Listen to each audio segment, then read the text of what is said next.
बिस्मिल्लाहिर्रहमानिर्रहीम। अस्सलाम वालेकुम students, welcome to my first year class. जैसा कि आपको मालूम है कि जो हमारा इस टाइम चैप्टर हमने स्टार्ट किया है वो है चैप्टर नंबर 6, मार्केट इक्विलिब्रियम या डिमांड सप्लाई इक्विलिब्रियम।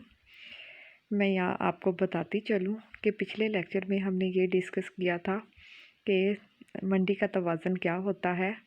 आपको फिर एक दफ़ा बताती चलूँ, जहाँ तलब और रसद आपस में बराबर हो जाएं वहाँ मंडी तवाज़ुन में होती है। ठीक है, आपको याद होगा कि हमने एक गोशवारा बनाया था जिसमें कीमत, तलब, रसद ये 3 कॉलम्स आपके बने थे।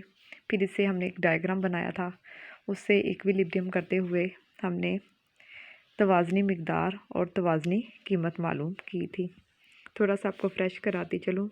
एक्स एक्सिस पे हमारी मिकदार और वाई एक्सिस पे हम क्या लेते हैं, कीमत।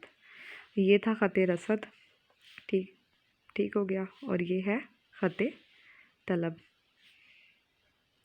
इन दोनों के मिलाप से एक तवाज़नी प्राइस हमने निकाली P*, इसको हम कहते हैं तवाज़नी नुक्ता। और यहीं पे मंडी क्या होती है, तवाज़ुन में, और ये क्या है, तवाज़नी मिकदार, जहाँ पे तलब और रसद आपस में बराबर हो जाते हैं। ये था हमारे प्रीवियस लेक्चर का रिपीटेशन। फिर हमने तब्दीलियाँ देखी थी। पहले तलब को चेंज नहीं किया था, रसद में तब्दीली करके देखी कि उसका कीमत और मिकदार पे क्या असर पड़ता है।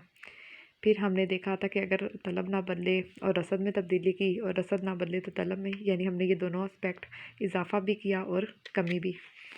आज हम ये डिस्कस करेंगे कि पहले जो हमने टॉपिक डिस्कस किया था, हमने उसमें या तलब में तब्दीली ऑब्ज़र्व की थी या रसद में, यानी एक चीज़ तब्दील की थी जबकि दूसरी चीज़ उसमें तब्दील नहीं हो रही थी। लेकिन यहाँ पे हम डिस्कस करने जा रहे हैं तलब और रसद में बैक वक्त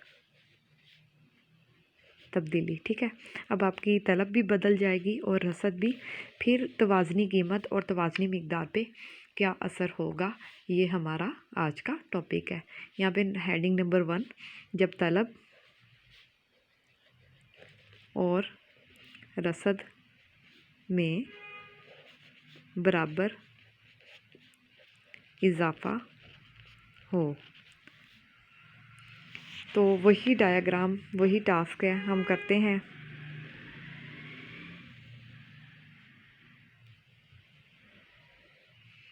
मिकदार और ये कीमत है, और हमें ये पता है कि इक्विलिब्रियम या तवाज़ुन वहाँ होता है जहाँ तलब और रसद आपस में बराबर हो जाए। ये आपका ख़त तलब है DD, और ये SS क्या है, ख़त रसद। यहाँ पे हमारी तवाज़नी कीमत और यहाँ पे क्या है, तवाज़नी मिकदार। ये वही टास्क है जो हम लास्ट टाइम भी करते आए हैं। अब हम देख रहे हैं कि तलब और रसद दोनों में क्या करना है, इजाफा। ये हमारा क्या है, इक्विलिब्रियम पॉइंट E। अब तलब में इजाफा हमें पता है दाएं जानिब होता है, तो ख़त को दाएं जानिब मुंतकिल कर दें। ओके, ये हो गया तलब में इजाफा D', और ये D'। नया नुक्ता यहाँ पे हुआ, लेकिन अभी हम नहीं लेंगे क्योंकि उस वक्त तो न्यू पॉइंट इसलिए यहाँ पे लिया जा सकता था कि क्योंकि सिर्फ आपके या तलब में तब्दीली हो रही थी या रसद में। अब चूँकि तलब और रसद दोनों में तब्दीली करनी है, अब जो नए आने वाले खतूत जिस नुक्ते पर एक दूसरे को किता करेंगे वहाँ पे क्या होगा, तवाज़ुन। अब रसद में भी क्या करना, इजाफा। जितना आपने तलब में इजाफा किया है, ये देख लें, इतनी ही एरिया आपने रसद में इजाफा करना, अंदाजे से कर लें। ठीक हो गया, ये है आपका। जितना मैंने तलब का ख़त दाएं जानिब मुंतकिल किया, उतना ही रसद का ख़त दाएं जानिब मुंतकिल होगा। ये S1 और नया नुक्ता ये है। अब हम यहाँ पे देख रहे हैं कि कीमत में कोई तब्दीली नहीं आई, क्योंकि जितनी तलब बढ़ी थी उतनी ही जब रसद बढ़ा दी जाए तो तलब कीमत में तब्दीली नहीं होगी और मिकदार बढ़ के Q1 तक होगी। पहले इक्विलिब्रियम ये था, अब नया तवाज़ुन कहाँ पे होगा, E2 पे। ये भी तवाज़ुन है, लेकिन यहाँ पे अभी हमारी सिचुएशन मीट नहीं करी। ठीक है, क्योंकि हमने देखना है कि तवाज़ुन तो वहाँ पे होगा जहाँ नया ख़त तलब नए ख़त रसद को किता करे। यहाँ पे हमने ये देखा तलब बढ़ी दाएं जानिब ख़त को किया और रसद के भी बढ़ने से ख़त को दाएं जानिब मुंतकिल किया। तो हमने ये देखा कि मिकदार बढ़ गई जबकि कीमत में कोई तब्दीली रोनमा नहीं हुई। अब हम इसी का दूसरा डायग्राम कर लेते हैं। अब हमने क्या करना है, तलब और रसद दोनों में कमी करनी है, बराबर तब्दीली। पहले क्या किया, दोनों में इजाफा, तलब और रसद में बराबर कमी। ओके, अब ये डायग्राम मैं बनाने जा रही हूँ। यहाँ पे मिकदार और कीमत, ये है ख़त रसद जो कि पॉजिटिव है और ये है ख़त तलब जो कि नेगेटिव है, डी डी। तवाज़न यहाँ पे होगा ई नुक्ते पे, यहाँ पे पी स्टार और ये क्या है, क्यू स्टार। अब क्या करना है, दोनों में कमी, तलब में तब्दील कमी आएगी तो वो ख़त तलब कहाँ होगा, ये रहा नीचे की, यानी बाएं जानिब मुंतकिल होगा, डी डैश डी डैश। अब इसी तरह हमने क्या करनी है, रसद में कमी करनी है, रसद भी ख़त रसद कहाँ होगा, बाएं जानिब मुंतकिल। तो ये बराबर उतनी ही तब्दीली, फासला माप के आप स्केल से करें तो ये नुक्ता इस तरह आ जाएगा। ठीक है, ये S1 S1, ये नया नुक्ता क्या है, E1। यहाँ पे हम देख रहे हैं कि नया तवाज़न यहाँ पे आता है जहाँ पे आपकी मिकदार कम हो गई है, क्योंकि जितनी तलब में तब्दीली हुई थी उतनी ही तब्दीली अब रसद में कर दी गई है। तो नया तवाज़न पहले ई पे था, अब कहाँ चला जाएगा, ई डैश पे। तो ये दोनों हमने केसेस किए कि यहाँ पे किया, तलब और रसद दोनों में पहले किया बराबर इजाफा, फिर क्या किया, तलब और रसद दोनों में कमी की। ये बात याद रखिए हमेशा, ये ख़त का दाएं जानिब इजाफा और बाएं जानिब क्या होती है, कमी। और ख़त रसद का, ये ख़त रसद का है और तलब का दाएं जानिब, ये ख़त का दाएं और ये क्या है, बाएं। इन पॉइंट्स को आपने हमेशा जहन में रखना, हमेशा इजाफा दाएं जानिब और कमी बाएं जानिब होती है। क्योंकि अक्सर बज़ाहिर ये चीज़ कन्फ्यूजन लगती है कि रसद में जब कमी आ रही है तो ये बज़ाहिर ऊपर की तरफ लगता है, लेकिन ये इसका बायां है। आप इस तरह हैंड की डायरेक्शन में रख के भी आप चेक कर सकते हैं कि ख़त की डायरेक्शन में दायां और बायां किस तरह है। तो बज़ाहिर ये लगता है कि ये ख़त ऊपर जा रहा है तो कमी कैसे हो रही है। या आप इस तरह याद रखें कि तलब में इजाफा ऊपर की जानिब और रसद में कमी ऊपर की जानिब होती है। अगर आप इस तरह नहीं याद रख सकते तो फिर दाएं बाएं जानिब से इस कर्व्स को याद रखें। ये तो हो गया यहाँ तक टॉपिक। अब आगे बात को बढ़ाते हैं। अब हम करने जा रहे हैं, एक में इजाफा करेंगे। अब हमारे पास केस है तलब में कमी और रसद में इजाफा, लेकिन करना क्या, बराबर तब्दीली। जितनी आपने तलब कम करनी है उतनी आपने रसद को बढ़ाना है।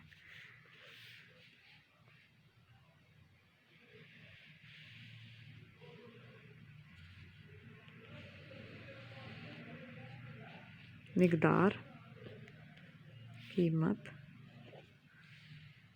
ये आपका ख़त रसद जो कि पॉजिटिव है और ये आपका ख़त तलब जो कि नेगेटिव है। यहाँ पे तवाज़न, यहाँ पे तवाज़नी कीमत और यहाँ पे क्या है, तवाज़नी मिकदार। तलब में आपने क्या करनी है, कमी, ये कर दें, ठीक है। ये हमने कर दी तलब में कमी और रसद में क्या करना है, इजाफा कर दे, इतना ही करना है।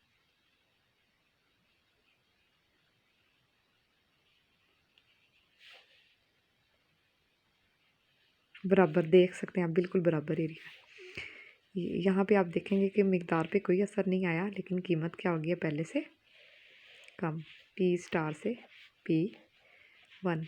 हमने यहाँ पे क्या किया है, तलब में कमी की है और रसद में इजाफा, यानी ये जो दोनों तब्दीलियाँ की हैं ये बराबर की गई हैं। अब मैं करने जा रही हूँ इसमें इसका रिवर्स केस, वो क्या होगा, तलब में इजाफा और रसद में कमी। तो ये देख लेते हैं, यहीं पे कर लेते हैं।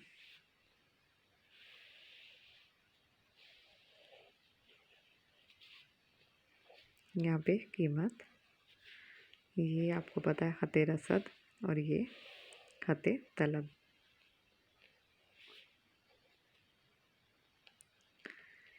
ई, यहाँ पे आपकी क्या है तवाज़नी कीमत और यहाँ पे तवाज़नी मिकदार। अब आपने क्या करना है, तलब में इजाफ़ा करना है, ये ले ऊपर की जानिब या दाएं जानिब इजाफ़ा, और रसद में क्या करनी है कमी, ये ले।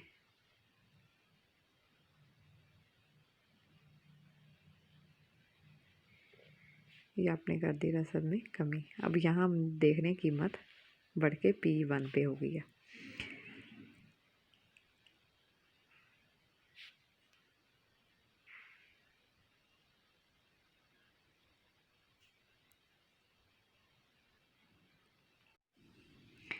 ये हो गए टॉपिक्स। अब इसमें मज़ीद केसेस हैं, वो आप खुद भी कर सकते हैं, जैसे तलब की निस्बत रसद में ज़्यादा इजाफ़ा।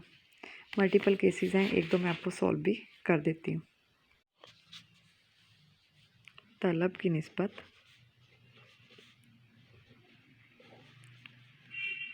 रसद में ज़्यादा इजाफ़ा। अब दोनों में इजाफ़ा हो रहा है, लेकिन तलब की निस्बत किस में ज़्यादा इजाफ़ा है, रसद में।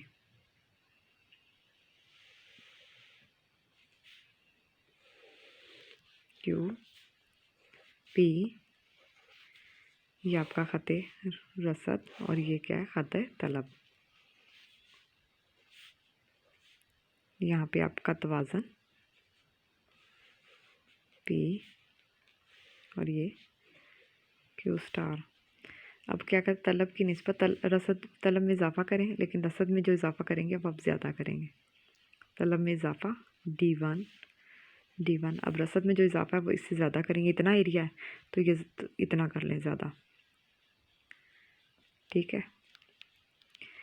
जब तलब की निस्बत रसद में ज़्यादा इजाफ़ा नया तवाज़न यहाँ पे हुआ है, तो आपको नज़र आ रहा होगा कि कीमत क्या होगी, पहले से कम और मिकदार पहले से ज़्यादा हो रही है। अब तलब की निस्बत रसद में कम इजाफ़ा। अब क्या करेंगे, दोनों में इजाफ़ा करना है, लेकिन तलब में इजाफ़ा आपने ज़्यादा करना है, ठीक है।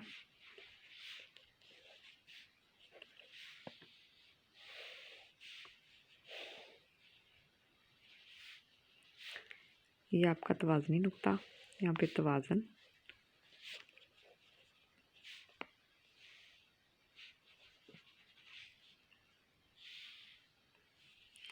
तलब में इजाफ़ा करना है ज़्यादा और रसद में कम। ये ले तलब को थोड़ा ज़्यादा कर लें, डी डैश और रसद में इतना कर लें, ठीक। तो नया नुक्ता यहाँ पे E1 पे, यहाँ पे आप देखेंगे कि आपकी कीमत में भी इजाफ़ा है और मिकदार में भी इजाफ़ा है। तो ये डायग्राम्स है, बस थोड़ा सा टेक्निक का ख्याल रखना है कि वो तवाज़नी डायग्राम हर एक में सेम बनेगा, लेकिन ये जो तब्दीलियाँ हैं इसको थोड़ा सा आपने कंसंट्रेट होकर बनाना है। ये आपका असाइनमेंट है कि जितनी भी आपकी ये डायग्राम है एक पेज पे बना के मुझे कमेंट बॉक्स के अंदर आप इसकी पिक सेंड करें। ये आपका असाइनमेंट है, काइंडली इसको कंप्लीट करें। इंशाल्लाह इसी के साथ ही ये हमारा चैप्टर भी फिनिश हो गया है। नेक्स्ट लेक्चर में इंशाल्लाह हम न्यू चैप्टर स्टार्ट करेंगे। तब तक के लिए मुझे इजाज़त दें। अल्लाह हाफिज़।